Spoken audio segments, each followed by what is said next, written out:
Hey everyone, and welcome to a very special installment here on this channel. I'm really excited to, after years of doing the show, finally be able to sit down with a member of the Classic team, and not just any member of the Classic team. You know, as the Classic lead, Brian Birmingham, and I really hope you enjoyed this chat. I think it was a lot of fun. Hopefully you enjoyed as much as I did. Look, I really wanted to shout out a bit of a caveat here, and kudos to Blizzard on this one.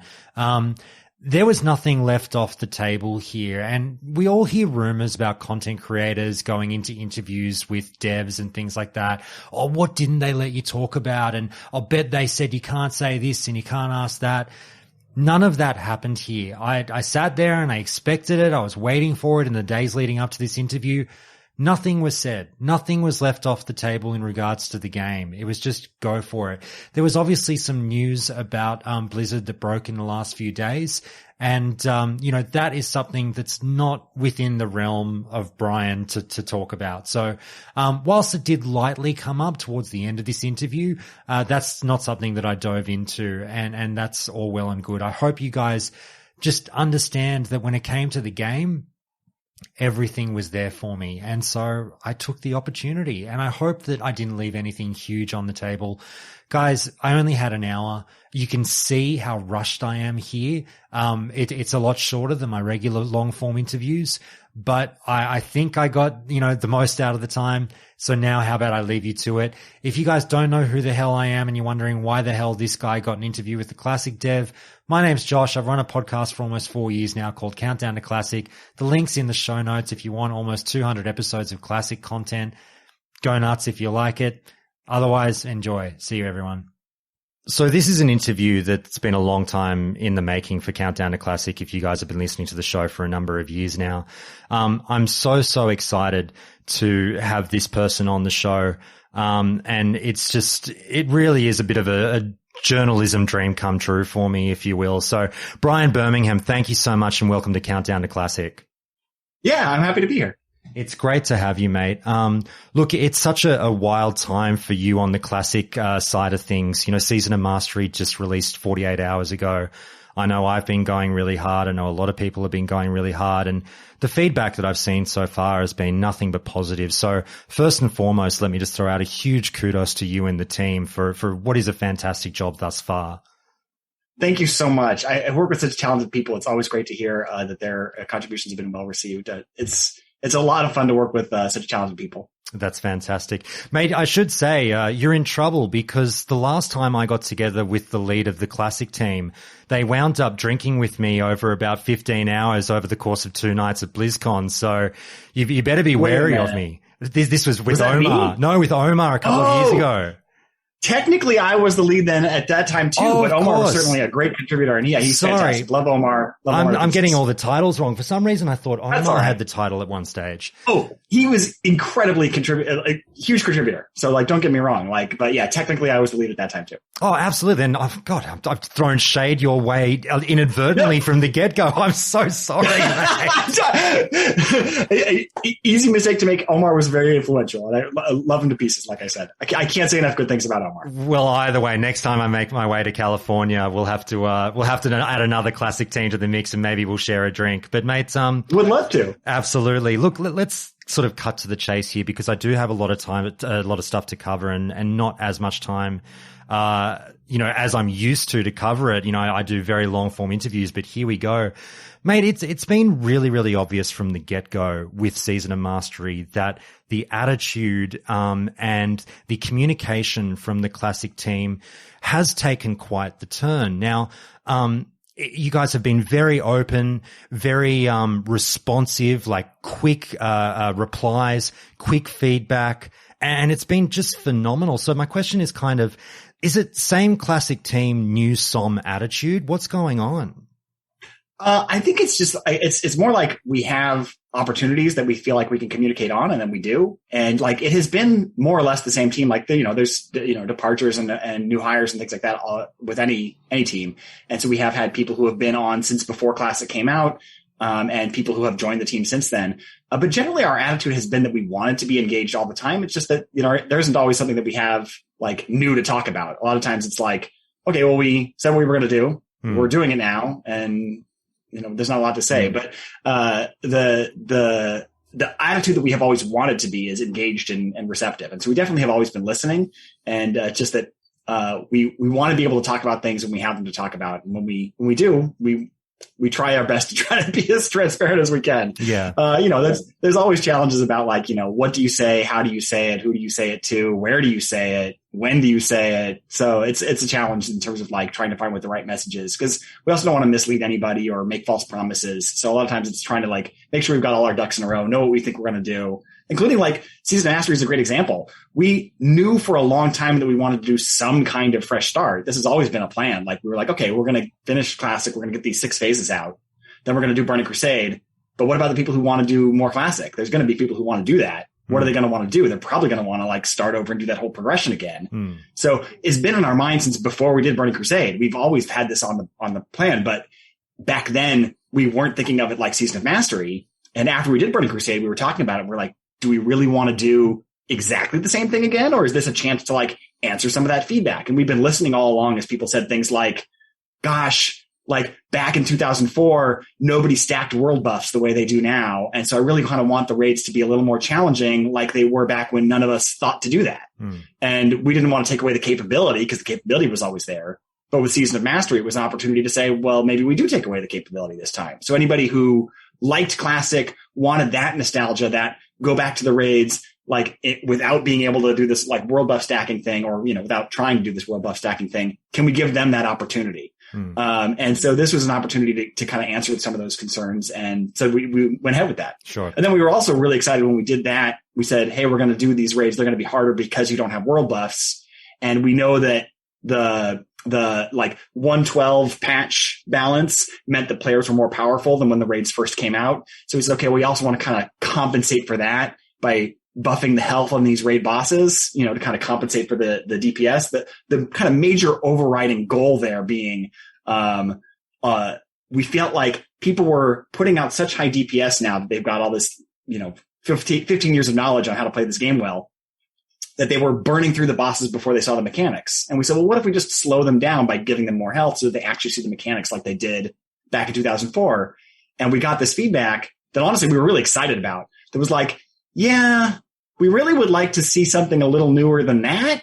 And we were great, challenge accepted. Let's do this. So we put our hats on and tried to do some exciting new raid mechanics for each of the bosses in Molten Core. And we're pretty excited with how that turned out. And we're excited to get see how players hit those. Yeah, we're definitely excited to get to it. But I might bump up a question I had for later on to now, because we've actually organically raised it. Sure. In you saying that this was obviously in the plans for quite some time to do some kind of, reset for Classic, a fresh server, or even seasonal gameplay. I think those in the know who could kind of read the tea leaves once Holly was hired could see definitely what was probably going to come our way. So it wasn't a huge surprise to some of the community. But, I think that one question I had, as happy as I am to be getting Season of Mastery, and as happy as I am for, the language that you guys have used has been, without obviously locking yourselves in, because that's not something that we want to do, has been quite positive already towards potential future seasons of Mastery. And, without saying it's, for me, it's a foregone conclusion by the language and everything, but I'm not going to get you to say anything. That's okay. But what I'm getting at is there any concern amongst the Classic team that we might get to a point that there's too much Classic going on with TBC, Season of Mastery, potential future seasons of Mastery, and whatever else you've got on the plate? This is a perfect time to be asking this question, because we're looking at the numbers today, and I obviously can't share any exact numbers. Yep. But one of the things we were thinking about going into this launch was okay, who is this going to appeal to? We want it to appeal to people who maybe decided they didn't they were done with Classic and they've taken a break, and we want to kind of invite them back, or new players who might be interested in it. So one of the things that was an early change we talked about making was, hey, can we speed up the leveling a little bit? Some people really like that original Classic leveling. Some people felt like it was just a little too slow. And so we thought, how can we make it still feel like Classic, still feel like that social kind of organic gameplay, and speed that up? And we did that by focusing on increasing quest experience. Because that way you're we're not making it faster for the people who are grinding boars out in the middle of the forest, but we're making it feel like, it encourages me to do that quest content, go in dungeons and do those quests. Those get an additional bonus experience. So we really focus on that like try to invite someone who might have thought that it was a little too slow before and feel like, hey, this is something where I feel like I'm encouraged to play this game in this exciting, engaging way.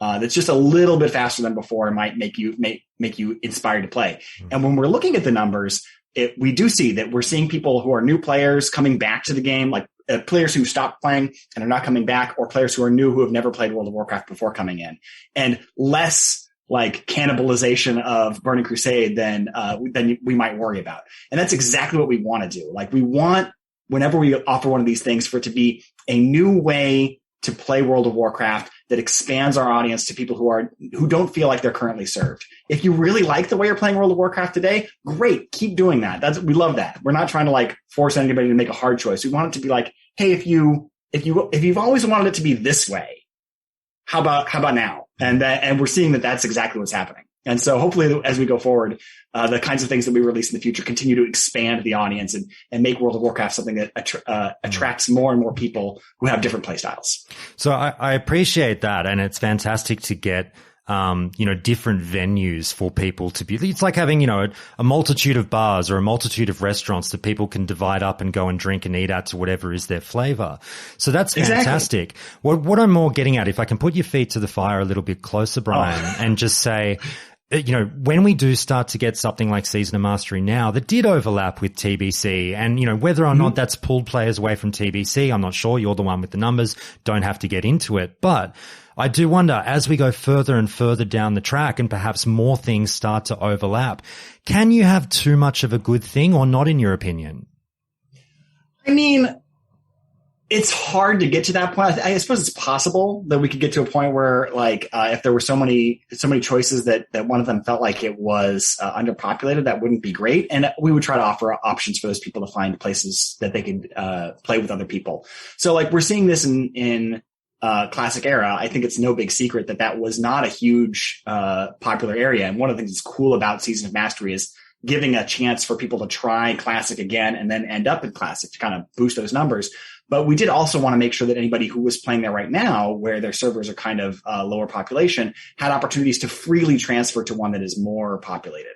And so we are making those offers. We want to make sure that if people feel like they're playing by themselves and it's supposed to be a social game, we want to make sure that people have those opportunities to find more people to play with. Sure. Too easy. I'll move on to the Does that make sense? That's all good. That's all good. I know you're hamstrung. Happy to have my feet held to the fire. No, it's all good. And we can laugh about it. I know you're hamstrung in a certain way, Brian, and I know there's only so much information you can divulge whilst also wanting to chat, but you can only go so far. Obviously it's my job, not so much to make you sweat, but to try and push you off script as much as I can. But look, we'll go to a slightly easier field for you because, you talked just before about, getting excited to see the players go into the new Molten Core and whatnot. Mm-hmm. And one thing we've often talked about through the lifetime of Classic and on the show certainly has been, what I would give to be a fly on the wall in the Classic War Room when a lot of these conversations are going on amongst, what is a small team, and must be some very passionate conversations about what goes in and what goes out. So if I were to ask you, if you're able to say, without locking you in, which proposed changes almost made the cut for Season of Mastery that actually maybe came a little bit closer than players might realize, without tying you down to anything being in the future? No, sure. Like one thing we talked about that we were toying around with this idea of like faster experience. Does that, like, we give you additional quest experience, so we're pushing you to kind of level faster. Is there a worry that we outleveled your ability to afford your skills, for example? And so one of the things that we had toyed around with was like, do we add additional gold drops from creatures? Right. Those kinds of things. More money in the and game, what we ended up, right. And so what we ended up settling on there, like, rather than increasing gold drops or drops like of money, or items globally, we focused on crafting materials and the cost of the mount. So I don't know if this has made wide news, but we did reduce the cost of the mount at level 40 because that felt like that was one of those, like, it's a kind of an iconic thing. I'm saving my money for level 40. And if you get there faster and you can't afford it, it feels bad, but also like you want to plan ahead for it. So it's still expensive, but I think we made it, I'm trying to remember exactly how much we reduced it, but that's what we had decided to do because it was an easier change, a smaller, more focused change. It was like, okay, picking and choosing your skills while you're leveling up is still fine. That's something you did anyway. You had to kind of like count your pennies and be like, I think I want this skill and maybe not that skill, or maybe you could afford some of them if you were, more wealthy than someone else. But so that felt okay as long as you didn't like get to level 40 and be like, oh wow, there's just no way I can afford my mount. So we figured that was the right way to do that change, as opposed to something more global that would have been, making more gold drop from everything. Right. Does that make sense? Yeah, absolutely. So we almost got sort of just an increased revenue from mobs. Almost increased revenue. Yeah. Outside of that, in like specific raid changes, one of the ones we talked about was should we try to go for something like a modern mechanic in terms of like mythic pluses? There's like a volcanic one that we toyed around with the idea of like, should we put that in Molten Core? Would that be an easy way to increase those? And we didn't feel like that was the right way to go. So it like almost made it in terms of like a design discussion where we're like, what do we want to do to Molten Core? Right. It was in that space right after we were like, no world buffs, increased health, try it on PTR, got the feedback like we wanted something special. And we were like, okay, well, what do we still have time to do? And what would still feel okay? And so there was an idea to just say, hey, Mythic Plus has something called Volcanic. What if we put Volcanic on some of these bosses?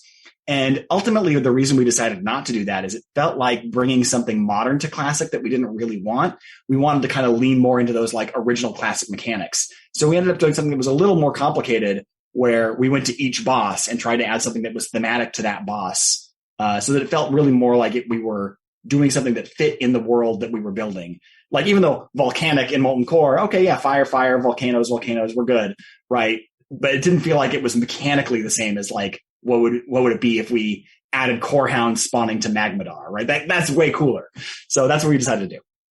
Very good. Anything else off the top of your head that almost, maybe not even almost made it in, but just was raised that had a bit of a conversation around the round table? I'm sure there were other things, and I'm struggling to think of what else off the top of my head. We played with Black Lotus and we went back and forth on those. Actually, this was like a recent change. This wasn't so much the like cutting room floor as much as like a recent change we backed off on slightly.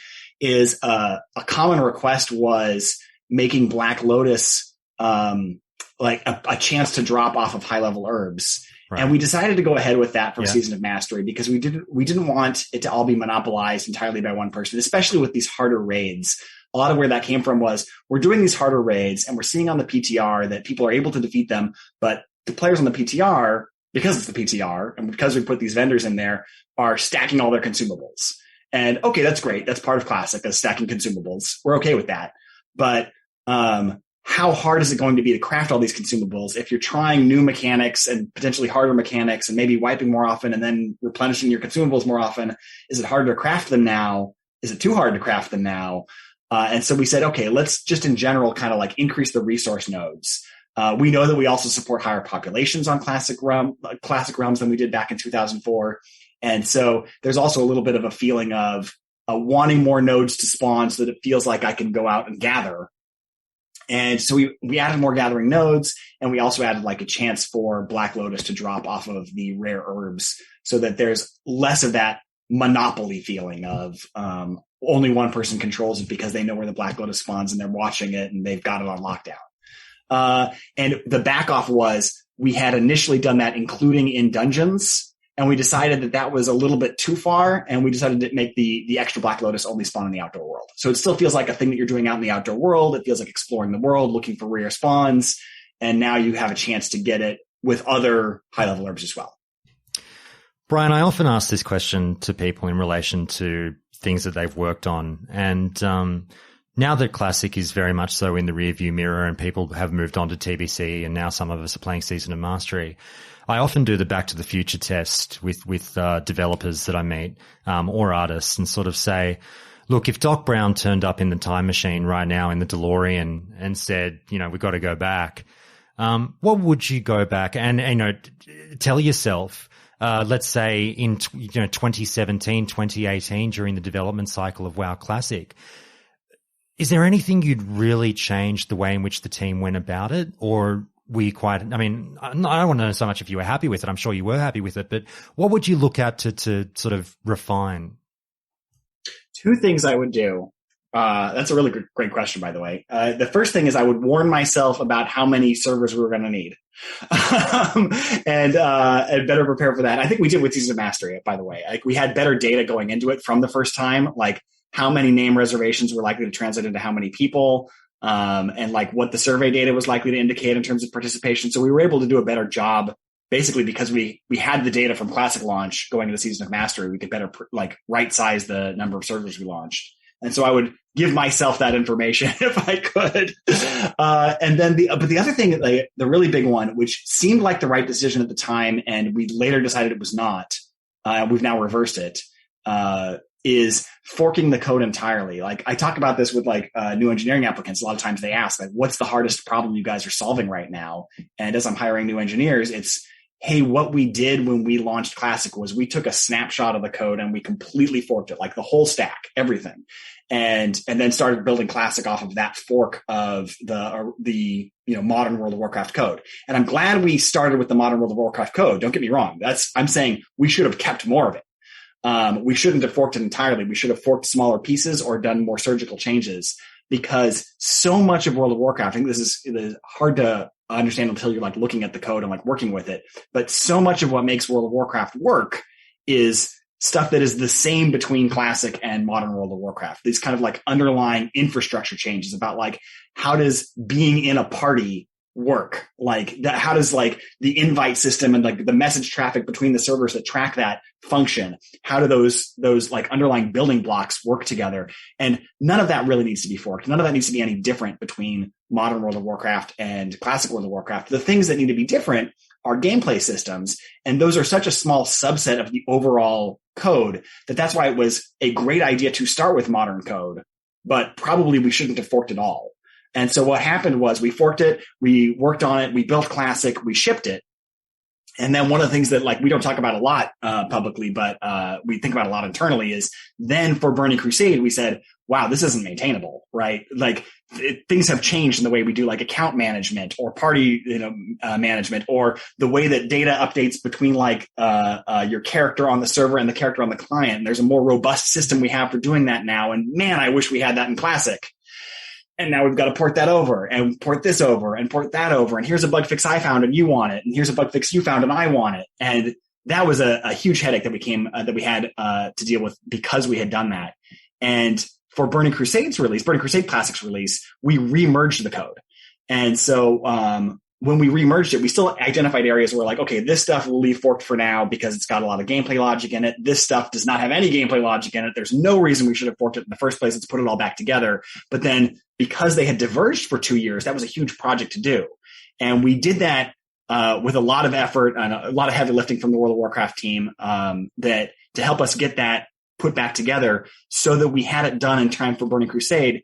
And then that 1.14.0 release that people like were asking, like, is this Fresh Start? And it was like, well, it's laying the groundwork for Fresh Start, was also bringing Classic Era onto the remerged code base. So I would warn myself, don't fork the whole thing. Be more surgical. Fork less of it.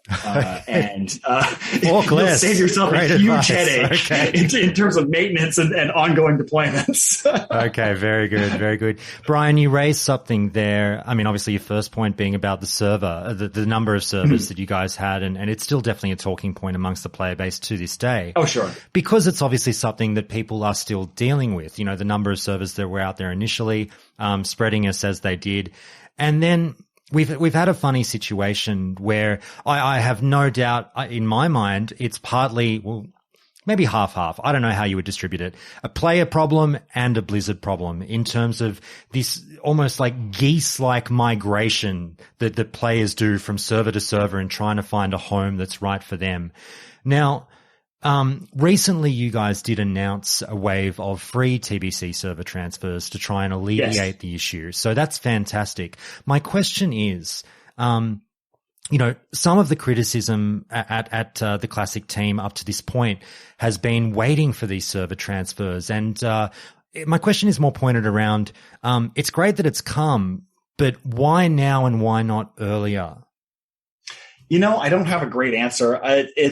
It's frustrating because it's work to set those up, like, and it's work from like from people who are critical to other operations. So some of it is scheduling their time. And also it is a matter of like trying to figure out if something's going to change this, if the trajectory is going to alter it for some, reason. I'm going to make an announcement that's going to cause win back. And then these servers that maybe are dwindling aren't. And so, one of the things that we were talking about for this round was that same question we talked about earlier. Is the release of Season of Mastery going to mean that a bunch more of these servers have, the Burning Crusade servers have people like come off of them and become hurting servers all of a sudden, and then we'll change our mind about what to do. So it's also like deciding what exactly is the right solution. Which server should a transfer be available from? Which server should a transfer be available to? How do we correctly guide people to where they will be most happy? And it's a complicated situation. And a lot of times it ends up going back and forth where we think we know what to do. The next day we look at the data again and go, I don't think it actually looks the same anymore. So we go back and forth. We talk about it. And honestly, we probably should have done these ones sooner. I hate second guessing myself, but that's probably the truth here is that we probably could have pulled the trigger on these sooner. But we were a little bit concerned about whether Season of Mastery would have an impact on which ones we wanted to open. It turned out not to. Sure. Maybe if in 12 months time, I asked you for a review on the Burning Crusade Classic and gave you the Doc Brown test, that might be one of the answers that I wish we pulled the trigger earlier. I probably would say, I wish we had opened FCMs a little sooner. Okay. Sorry, FCMs is free character migrations. Is what that stands for. Too easy. I wish we had opened those transfers sooner. Okay. I'll come back to Season of Mastery for a second and just say, it was so great seeing how open the team was to changes for the Season of Mastery. What's the level of flexibility like in terms of, I'm not going to ask you about future seasons of Mastery, but let's just focus in on this one, nudge, nudge, wink, wink to myself. Look, if we are ongoing through this Season of Mastery and it does become evident that something, drastically needs to be changed or whatever, is the team open to getting pretty crazy through the run? I think open, yes, but I think we don't want to, if that makes sense. Like, we certainly have the ability and the permission to do something really crazy if we have to. But we would one of the things we like to chase is trying to have a reasonable plan ahead of time so that we don't have to change it, so that we can announce it and describe it and let people explore it themselves. So one of the things that people were asking us to do was, could you guys please rebalance the classes? Especially if you like to play something like Moonkin or Retribution Paladin. And we decided not to. And the reason is we wanted you to have that challenge of hey, here's the challenge we're putting before you. Which tools do you want to use? And if you think that Moonkin is a bad choice, well, then don't choose it. And I know it feels kind of bad if you really like Moonkin. There's other places where you can play Moonkin, right? And this is a classic challenge where we want to put that ahead of you. And especially with one of the things that we're investing in this time is recognizing anybody who went on a death-free run, right? There's this kind of hardcore audience, this Iron Man challenge. And one of the aspects of the Iron Man challenge people have built out of the community is playing without dying. And so we don't want to throw a huge wrench into that, but we do want to honor that and say okay, well, what the tools are, right? You guys know how these classes are balanced. You know what tools each of them has. If you want to do that, we want you to feel comfortable making your choice about how you're going to approach trying to go through the whole game without dying. And feel comfortable with that and not be ripping the rug out from under you. So we have some confidence in we know what this balance looks like. We want to stick with it and not mess with it if we can. Okay. Does that make sense? Yeah, absolutely. So given all of that, a follow-up question would be, again, just talking about this Season of Mastery and whether or not is on the cards at any point, but for the classic team, and I know you're a small team, is it even a possibility that classes could be tinkered with? Because I made the analogy that, I respect where you guys are coming from. It's like a house of cards. You pull one thing out and the whole thing could come down. But is it the case where theoretically you could run next door over to retail and go, hey, Jim, you busy? You got 2 hours? Come and tinker with Red Paladins over here. Is it possible is what I'm getting at. Absolutely. It is possible. It is, as you say, a matter of resource constraints. I mentioned, the World of Warcraft team was hugely helpful in helping us get Burning Crusade Classic out the door.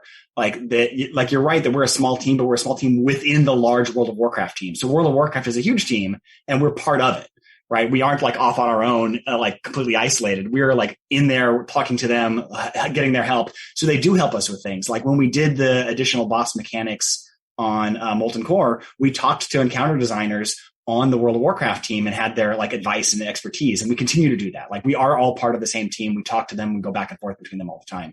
And so like if we wanted to, do we have the capability to rebalance classes? Yes, we're choosing not to.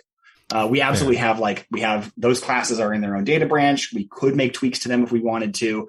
There's challenges with doing that in terms of like the way we deploy and wanting not to mess with anybody who is in classic era. So there are like some constraints in terms of like what's complicated or easy in terms of what changes we can make to Season of Mastery that don't affect era, or what ones would we make that would affect era if we made them. So we have like constraints there, but it's generally possible and just harder or easier, if that makes sense. Totally fair. No, great response. Thank you for that. Yeah, no problem. Brian, I'll move you into a heavier question now. So, I wanted to discuss something that I would be absolutely, lambasted if I didn't bring up during this interview. Okay. And I'm sure you could see this one coming. And I wanted to talk about botting in World of Warcraft for a little bit. This is not an issue that is singular to World of Warcraft Classic. Bots are obviously pervasive throughout gaming and the industry and MMOs and everything. But not just gaming. I mean, like technology. Well, that's right. Exactly. Yeah. Look at like CAPTCHAs on websites and things like that. Your bank has a CAPTCHA to make sure that you're not a robot because it's a huge like technology problem. Absolutely. Today. And I'm glad you raised that because that's kind of my first of a couple of questions here is more at the macro level. Not to make horrible real world analogies here, but, I'm not drawing a parallel, but I'm raising it for a reason. People talk about things like the war on drugs and everything. And the reason I'm raising that is you got the tagline of like, is it winnable? So if I were to ask you bots versus the industry or the bot war, is it winnable? And however you define winnable might be up to you. That's a challenge. I think like if we were to define winnable as like we finally made all the botters go away forever, I don't know if it is. Like I would like it to be, but I feel like it's just going to be like it's a forever war because technology is always building on both sides, and partly because it is a technology thing and really like it's they have new tools as we get new tools. And so like we're always in this kind of like, again, like I kind of hate this analogy, but it's like an arms race, right? They have new things to do to try to like evade our capture methods or hide themselves from us or exploit some, loophole. And we then are trying to find new ways to detect them or new ways to find out who they are or new ways to stop them, or prevent some kind of, exploit vector. And we really like, we're attacking this on so many different fronts, right? There's like detecting people at the account level or like, like what their play pattern looks like or changing the economic things. So like one of the things we did in Season of Mastery that we hope helps, and we're like waiting to see data on this is, we went right after like one of the things that their common exploit vectors is mages farming Maradon is really profitable. And we said, okay, well, let's attack that in two ways. We're going to make it harder to actually solo farm Maradon with a mage casting Blizzard, right? So we made it so that the creatures will eventually get root immunity and slow immunity and a speed boost. And so if you're in there with a team, you'll probably never see that, right? Because you'll blow these things up with a group of 5 people who, you'll be tanking them and crowd controlling them with other spells and like DPSing one down and then the other, and you'll just never see this mechanic. But if you go in there with your mage all alone and you try to pull the whole dungeon, you're not going to kill them all before they get all these buffs, and they're going to start ignoring your Blizzard and kill you. And so we went after it that way. And we also moved some of the loot drops from those to like, to the bosses so that we kind of like redistributed some of the way that you get some of that loot so that you are less incentivized to do the trash farms and more incentivized to actually clear the dungeon the way it was originally intended. So we went after it in that way. And then also a third approach on that was one of the things that people were doing was they would do this for economic gain, like gold gain, and then also would invite people to their group to be power boosted through that, and then ask them to pay for like the privilege of just being in the group and sitting at the dungeon entrance while they were boosted. And so we also went after that, where we attacked the amount of experience you gain when you're sitting in a group with someone who's a significantly different level than you. So we figured by taking this 3-pronged approach, and those were all like design attacks, right? Having nothing to do with what our like technological attacks are in terms of like detecting bots and banning them, right? This hopefully reduces the incentive, while we also have people going after them and trying to attack them on the, like, what is the cost? Where the cost is like, hey, my bot got banned, I have to make a new one. So if we can detect them and ban them and make them have to like spend more money on spinning up bots, and we also reduce the profit that they get from it, we hope that we can kind of invert that. But it's difficult. Like, it turns out like it's really cheap in terms of like hardware acquisition, in terms of like, virtual machines you can pay for today. To spin up new bots. So we have to make it expensive in terms of like the effort that it takes for them to make a new one, if that makes sense. Yeah, absolutely. Look, I've no doubt it's an incredibly difficult task. No doubt whatsoever. And I think it would be, more than fair to, for me, absolutely applaud you guys for the efforts that you've taken to address that, like you said, in Season of Mastery. And it's fantastic that you've got this multi-pronged, what can now effectively be a passive attack, like you've described, on bots. So if in the secondary question here, if I can move you on more to the, proactive approach that might come from the company in terms of attacking bots. Now, I know you can't go into details. I'm not going to ask you to divulge information on what do you use and what's the tech and all that stuff. That's all fine. Don't worry about that.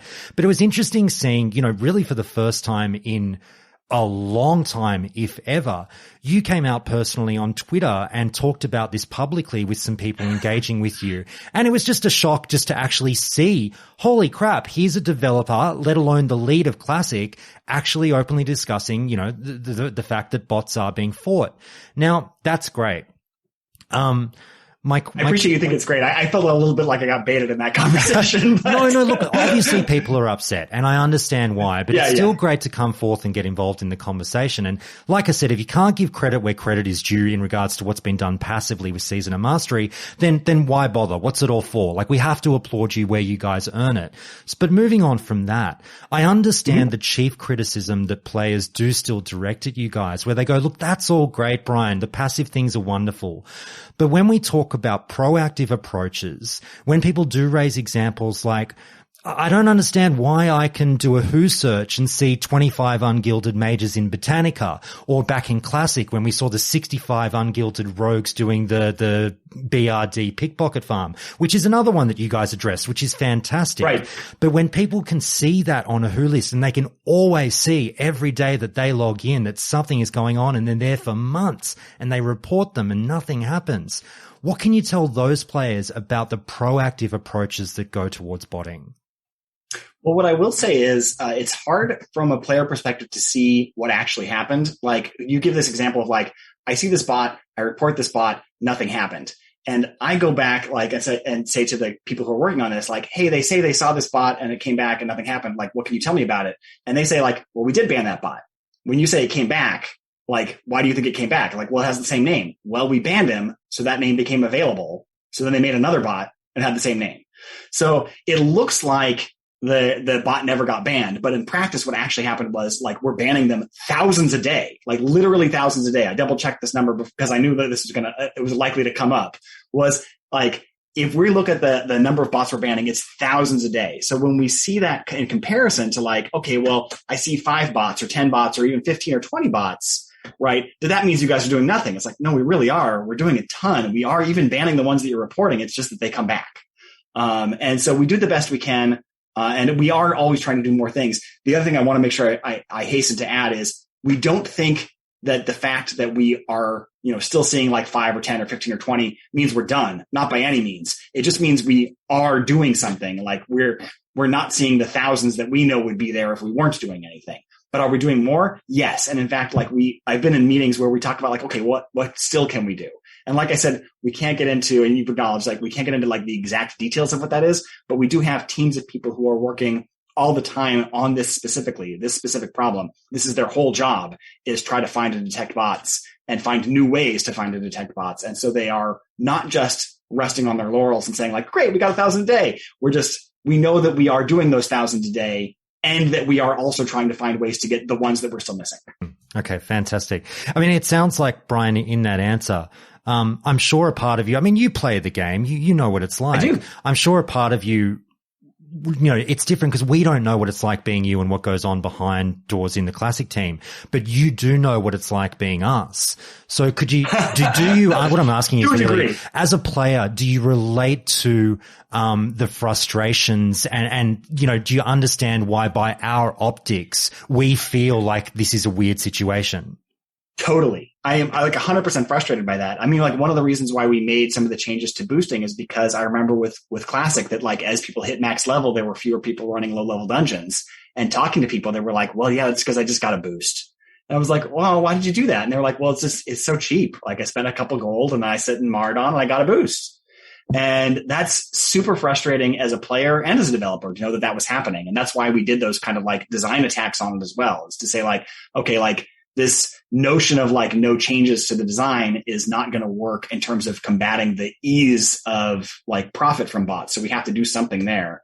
And we want to see if it's effective. Hopefully it is. And then maybe we can roll it out to other places. Like maybe this is one of those things where like right now we're doing it in Season of Mastery. Does it make sense to apply these changes to Classic Era? It probably does, but we want to test it here first to make sure.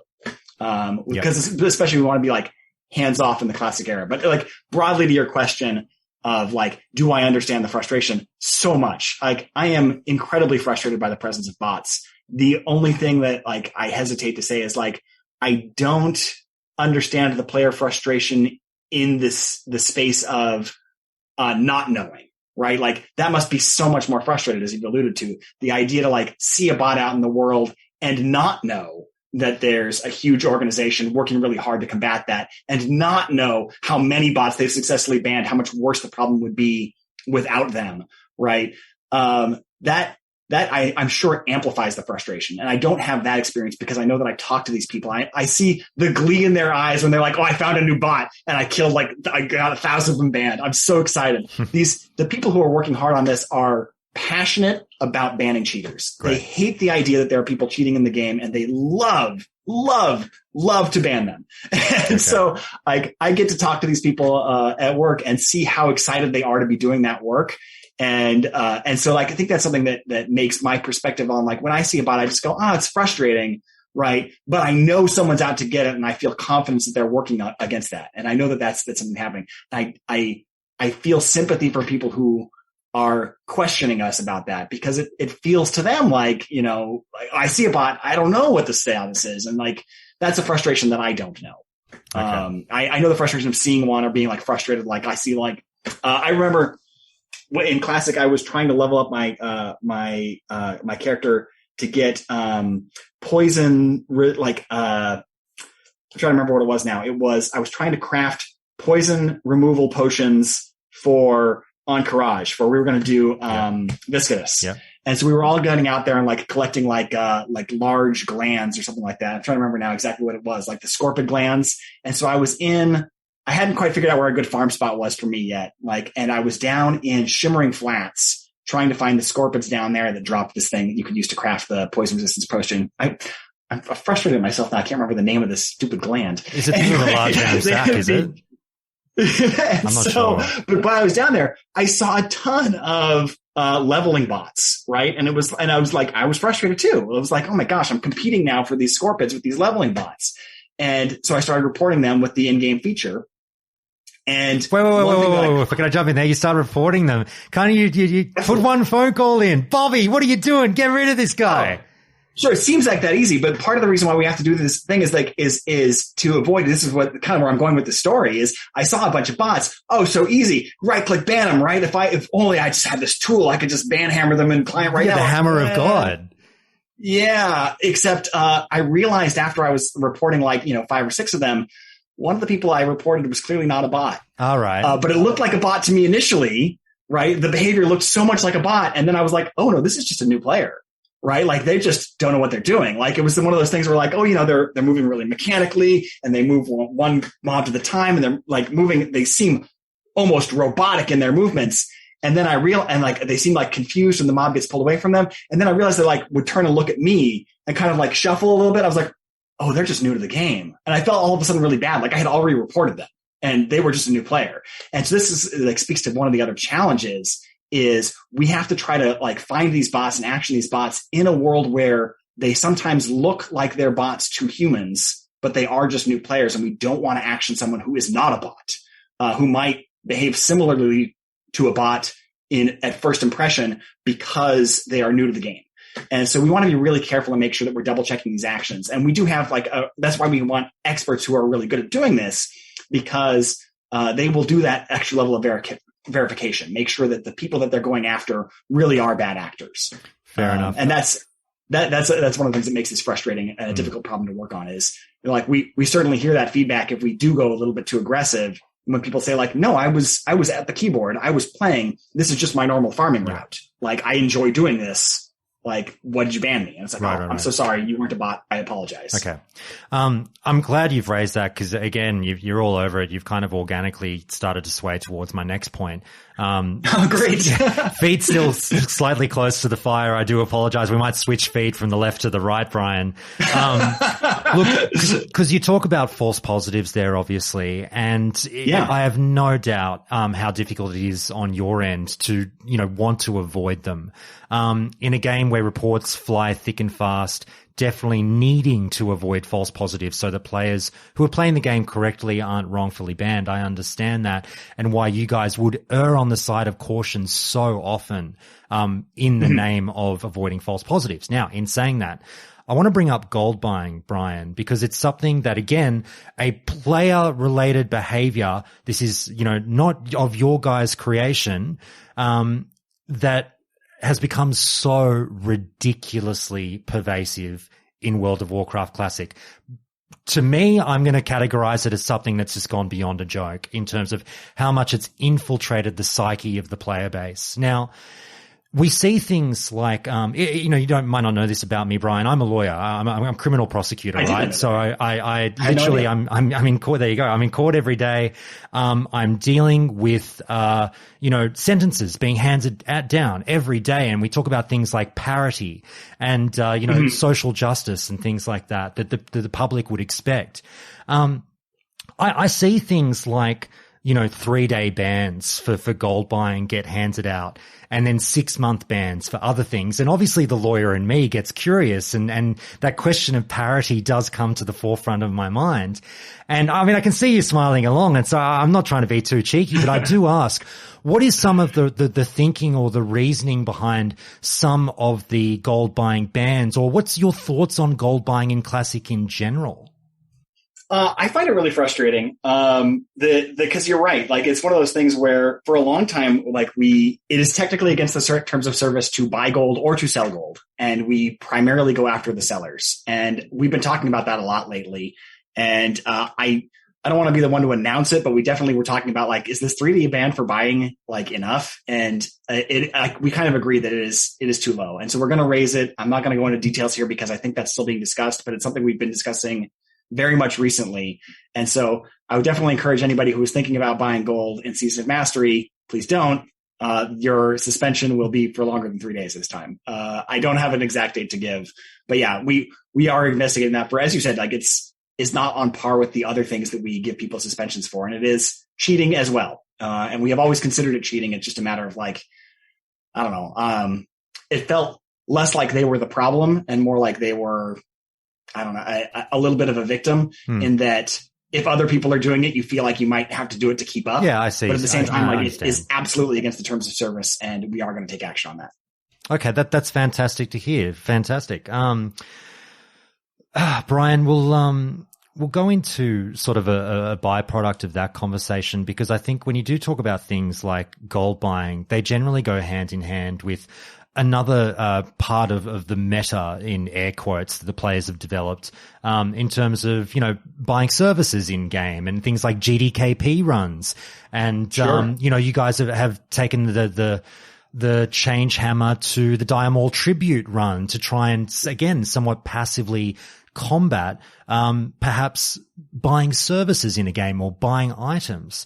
It's also a conversation that at a more macro level really was going through the World of Warcraft community a couple of months ago. And you don't have to go into details on this one. You don't have to touch it all. I'm just raising it sort of for context. Mike Ibarra, recently appointed Blizzard head, actually came out publicly and as a side note, just sort of talked about the fact that he sells dungeon runs. Sorry, I see you swallow, Brian. Don't worry. I'm not going to make you answer anything awkward. But just in terms of like, again, how pervasive service selling has become in the game and their relationship to gold buying. What's your attitude to things like GDKPs and buying services in games like Season of Mastery? Do you like it? Does it not bother you? How do you feel? I'm kind of two minds. It's actually a topic I thought a lot about. But while Classic was going on, like I was in a guild. The guild knew that I worked at Blizzard. They knew who I was, and we were talking about it pretty actively. There were people like me and other people in the guild who felt really like the way that these gold or GDKP runs are going is, and for anybody who doesn't know, right, this is where like you bid on the items that drop with gold, and then at the end you distribute the gold that was bid to all the people who are participants. So if you didn't buy items, you generally earn gold. If you spent gold on an item, then you lost gold.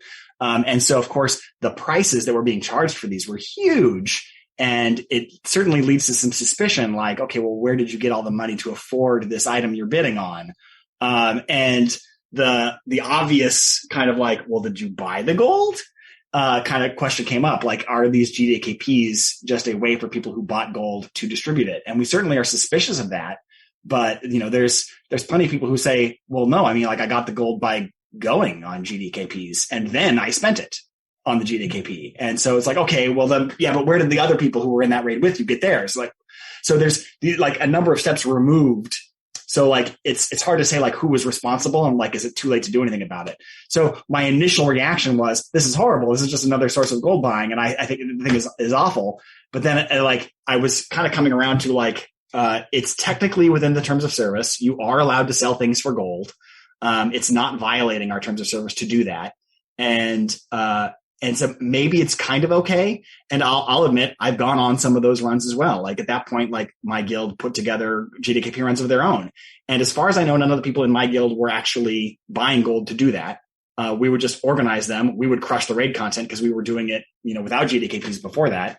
And then have people come along and spend money on it and then distribute it to us. And we would spend money back and, distribute it to them. And it just became like another way to gear up alts for us.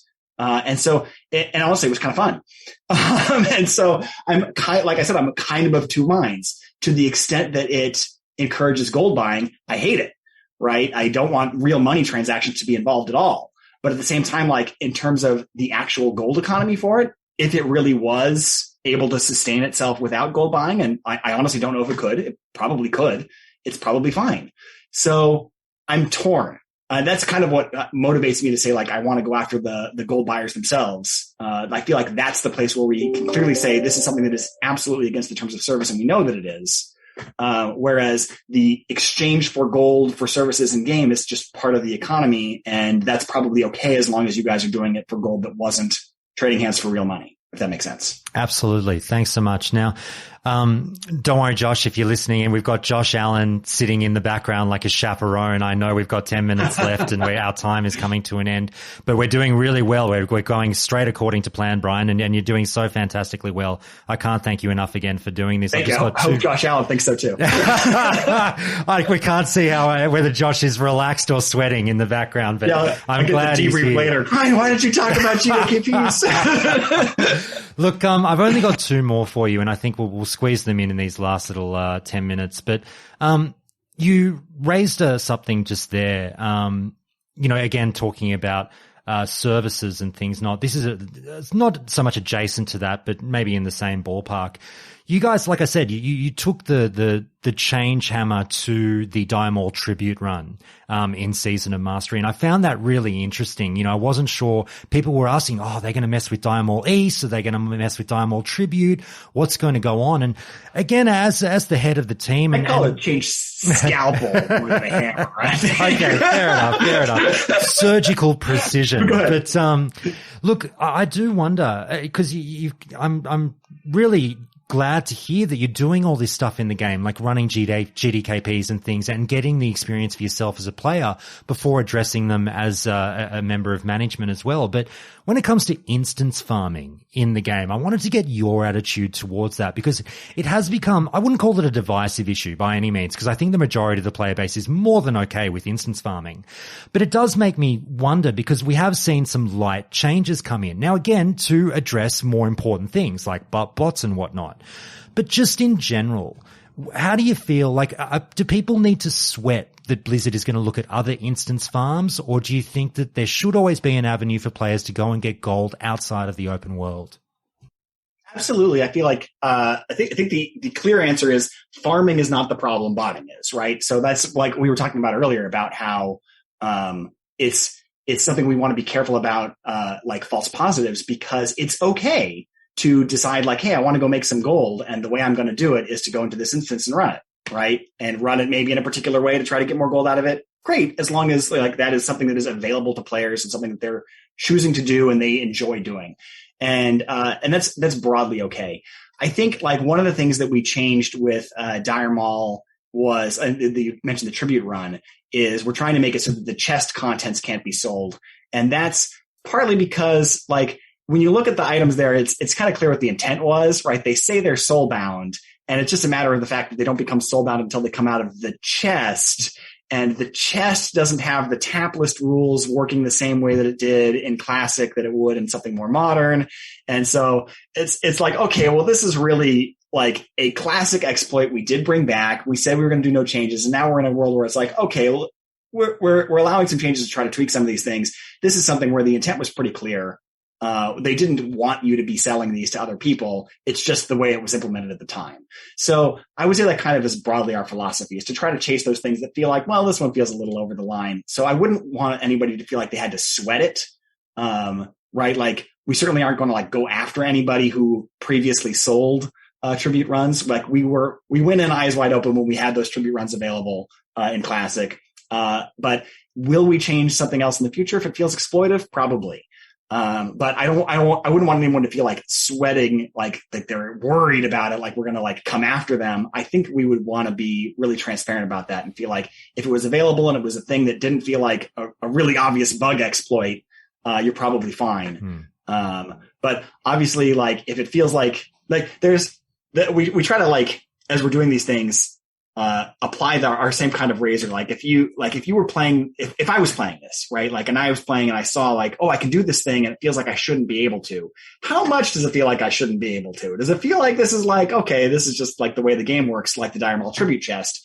Or is it like, oh no, this is really broken, right? Like this is obviously wrong and obviously going to get fixed as quickly as possible. And, you know, and in that case, like, okay, yeah, we will take action against you. So I think like, I would caution players, use your best judgment. Does it feel like this is something that is like so broken that if we knew about it, we would fix it right away? Like, well, then don't exploit it over and over again. If we've left it unfixed for a long time, then maybe that's kind of like your indicator. Like, okay, well then we probably know about it. If it's been widely reported, we know about it. We've confirmed it. Things like Dire Maul Tribute Run, where we've confirmed that like it's going to work that way.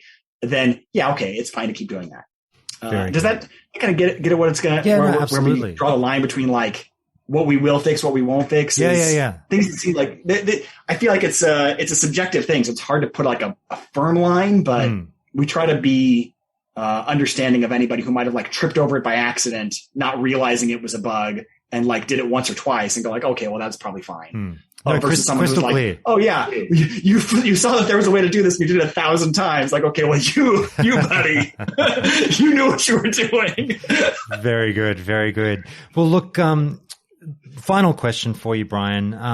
And you know, you mentioned sweat. I hope Josh in the background again isn't sweating as I ask this. And Josh, have a bit of faith in me as I use some verbal gymnastics to get around this one. Don't worry too much, Brian. Look, what I wanted to ask about is, without going into details, obviously it's been, again, an interesting week in the news for you guys. Outside of all of that, though, with the Classic team, with the launch of Season of Mastery, how would you describe the environment around you and the team 48 hours ago getting this product up and running off the ground? Was it all good? Describe the day to me. Sure. I'll do my best. As you said, trying to avoid the difficult day in the news. I mean, it was like, that was part of it was, we came in the morning with some difficult news and we kind of all had a decision to make about like how to handle that for ourselves. And, ultimately, like we talked about it and we said like, hey, we know, I'll go ahead and say like, we know there's a walkout scheduled today on the launch day. It's really frustrating and difficult to have bad news like that come out and kind of like distract from what would otherwise be a really successful day for our team. And we were really open about like, hey, there is a walkout. If you want to participate in the walkout, you can do that. I was upfront with my team, like I'm not going to, and the reason is because I want to make sure that if any of you feel like you should, that you can. And then we're going to launch on schedule. And that's going to be the plan for today. And broadly, people did not want to because they were really passionate about their, like on our immediate team, because they're really passionate about getting this out to the players. And so we did kind of come together and talk about what that was going to be like. And the plan was like, we have like Slack channels where we like discuss what the plans are for like who needs to do what, who's going to be pushing which button. Is there a problem? Who's going to be investigating it?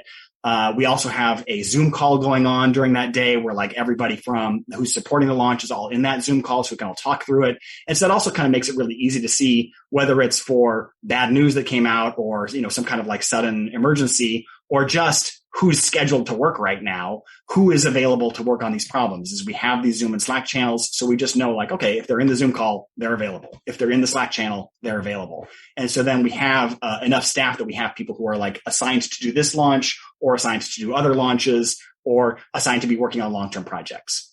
So then what we do is we kind of like, we come up to that moment where the launch is scheduled to happen. And in this case, the way that the name reservation was controlled was a hotfix on a game rule state. There was a new system that one of our engineers had built that allows us to control game rules on seasons versus era. So like where these are all actually running in the same classic environment that's supporting classic era right now and also season of mastery.